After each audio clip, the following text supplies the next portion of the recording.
వికారాబాద్ జిల్లా తాండూరు పట్టణంలో ప్రభుత్వ మాతా శిశు ఆసుపత్రిలో అఖిల అనే గర్భిణి వైద్యుల నిర్లక్ష్యంతో మృతి చెందినట్లు బంధువులు ఆరోపిస్తున్నారు. కొడంగల్ నియోజకవర్గం రావులపల్లి గ్రామానికి చెందిన అఖిల రెండవ ప్రసవం కోసం నిన్న అర్ధరాత్రి తాండూరులోని మాతా శిశు ఆసుపత్రికి వచ్చారు. అయితే అఖిలను పరీక్షించిన డ్యూటీ డాక్టర్ మంజుల నిర్లక్ష్యం కారణంగా ఒక్కసారిగా బీపీ పెరిగి రోజు తెల్లవారుజామున కన్నుమూసింది.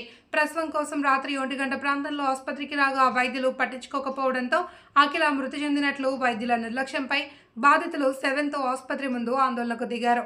బాధితులు ఆందోళనతో దిగి వచ్చిన ఆసుపత్రి ఆర్ఎంఓ అనిల్ కుమార్ రెడ్డి బాధితుల ఫిర్యాదు మేరకు డ్యూటీ డాక్టర్ మంజులపై చర్యలు తీసుకుంటారని హామీ ఇవ్వడంతో బాధితులు ఆందోళన విరమించారు. వార్తల కోసం ఎక్కడ సర్చ్ చేస్తున్నారు? రేపు పేపర్లో వస్తాయని వెయిట్ చేయకుండా ఇప్పుడే తెలుసుకోండి. మీ లోకల్ అప్డేట్స్ తో పాటు state, national, international news, cinema, sports, రాజకీయాల వార్తలన్నీ ఒకే చోటులో. So why late? Ananthagiri news నుండి brand new Varadhi news app already play store లో అవైలబుల్.